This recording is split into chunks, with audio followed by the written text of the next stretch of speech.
Hi, welcome back to library. Today we have our fourth Monarch story, and it is a non-fiction story. Does anyone know what non-fiction means?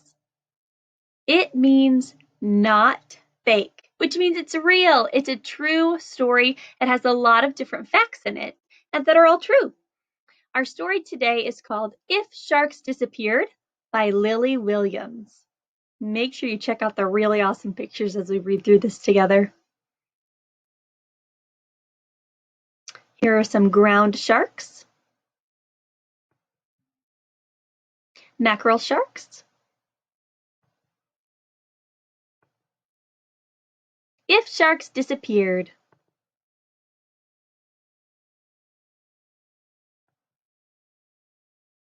This is a healthy ocean. It's a balanced environment where many different animals and plants thrive. The ocean is home to a lot of creatures. Big, small, slimy, cute, and scary.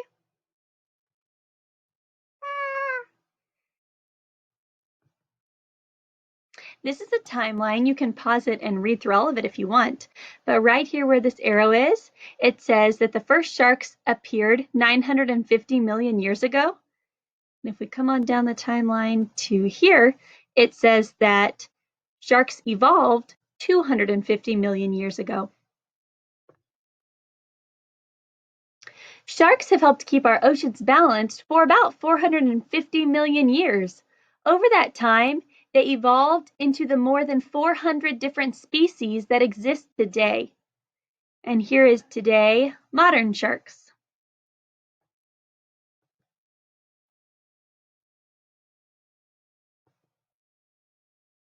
Sharks are apex predators, which means they are at the top of the food chain in their ecosystem, the ocean. Losing an apex predator species can cause devastating effects in an environment.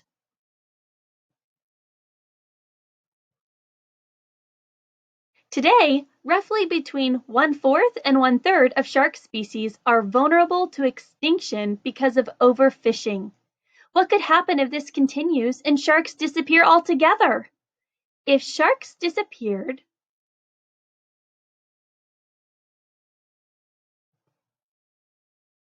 the ocean would no longer be balanced.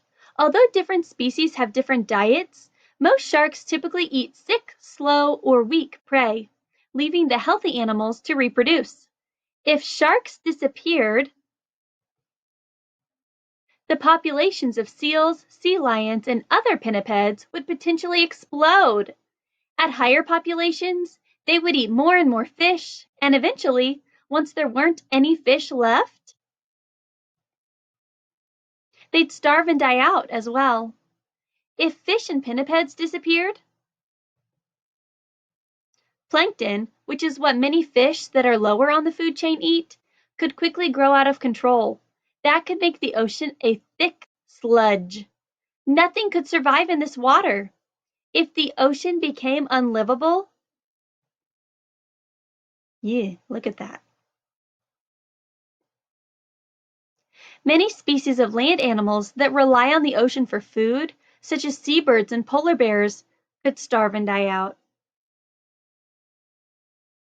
The loss of those animals could cause still more species further inland to die out. This pattern of cause and effect, called a trophic cascade, could spread like a wave across countries and continents until animals around the globe were affected, from bees to birds to bears, and eventually to, do you know what it is? Us, people.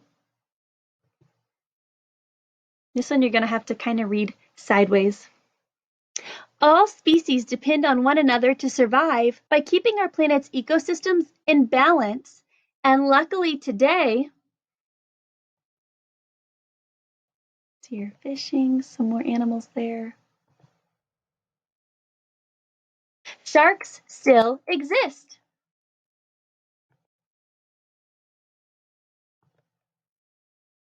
Sharks inhabit all the oceans on Earth. Here on the map, you can see the Arctic Ocean, Pacific Ocean, Indian Ocean, Atlantic Ocean, and Southern Ocean.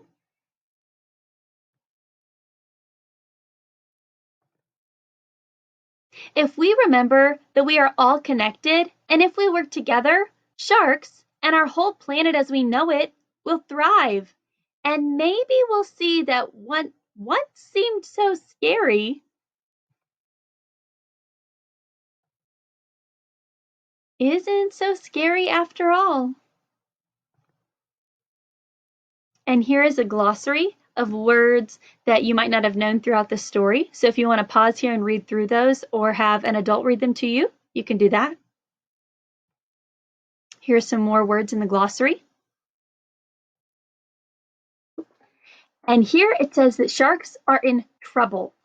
And it talks about what we can do to save sharks and make changes so that we can keep our oceans livable, so that the problem doesn't move on to sharks, to other animals, and all the way to people. So pause here, read through that, or have a grown-up read them to you and see what's something that you can do right now to help save the sharks.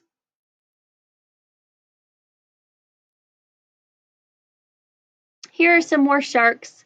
There's an angel shark and monk shark, frilled and gilled sharks, spiny and lantern sharks, horn sharks,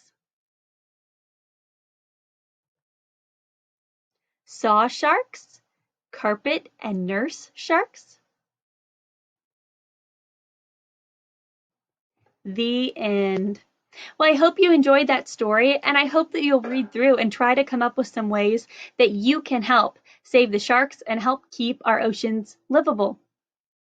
Don't forget when this is over to click back over to our virtual library and complete the exit ticket for today. And on that exit ticket today, there's a spot where you can put your most favorite shark.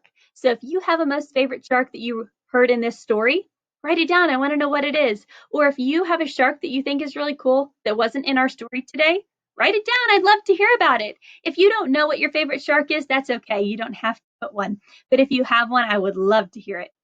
And when we're back at school in person, our library has a lot of really great shark books in the nonfiction section. And I can't wait to show you those. I can show you the whole section where they're all together that you can look at if you're interested in learning more about sharks. All right, I'll see you next time. Bye.